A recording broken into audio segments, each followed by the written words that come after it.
കുന്നംകുളത്തെ പുതിയ സ്റ്റാൻഡിൽ എല്ലാ ബസ്സുകളും നിർബന്ധമായി കയറി മാത്രമേ സർവീസ് നടത്താവൂ എന്ന് ഗതാഗത ഉപദേശക സമിതി യോഗത്തിൽ തീരുമാനം. രാവിലെ 7 മുതൽ വൈകിട്ട് 7 വരെയുള്ള സമയങ്ങളിൽ ബസ്സുകളെല്ലാം പുതിയ ബസ് സ്റ്റാൻഡിൽ കയറണമെന്നാണ് തീരുമാനം. പഴയ ബസ് സ്റ്റാൻഡിന് മുന്നിൽ ബസ്സുകൾ നിർത്തുന്നതിന് സമയക്രമം നിശ്ചയിച്ച നിയന്ത്രണം ഏർപ്പെടുത്തും.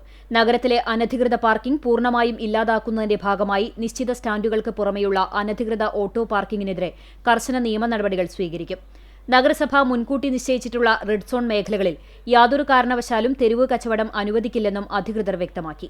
ഗതാഗതം സുഗമമാക്കുന്നതിനായി മുനിസിപ്പൽ ഓഫീസിനും താലൂക്ക് ആശുപത്രിക്കും ഇടയിലുള്ള റോഡിൽ ഡിവൈഡറുകൾ സ്ഥാപിക്കാനും യോഗത്തിൽ തീരുമാനിച്ചു.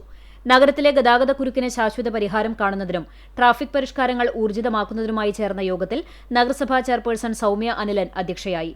Vice chairman PG. ജയപ്രകാശ്, വിവിധ സ്ഥിരം സമിതി അധ്യക്ഷർ, കൌൺസിലർമാർ, വിവിധ വകുപ്പ് മേധാവികൾ എന്നിവർ യോഗത്തിൽ പങ്കെടുത്തു. വ്യാപാരി വ്യവസായികൾ, ഹോട്ടൽ ആൻഡ് റെസ്റ്റോറന്റ് അസോസിയേഷൻ ഭാരവാഹികൾ, ബസ് ഓണേഴ്സ് പ്രതിനിധികൾ, ബസ് തൊഴിലാളികൾ, സംയുക്ത ഓട്ടോ തൊഴിലാളി യൂണിയൻ പ്രതിനിധികൾ, വിവിധ രാഷ്ട്രീയ പാർട്ടി നേതാക്കൾ തുടങ്ങിയവർ സംബന്ധിച്ചു. നഗരത്തിലെ യാത്രാക്ലേശം കുറയ്ക്കുന്നതിനും കാൽനട യാത്രക്കാരുടെ സുരക്ഷ ഉറപ്പാക്കുന്നതിനുമായി നിരവധി തീരുമാനങ്ങളാണ് യോഗത്തിലെടുത്തത്. നഗരസഭാ കോൺഫറൻസ് ഹാളിൽ ചേർന്ന യോഗത്തിൽ ട്രാഫിക് നിയന്ത്രണങ്ങൾ കൂടുതൽ കർശനമായി നടപ്പിലാക്കാൻ തീരുമാനിച്ചു.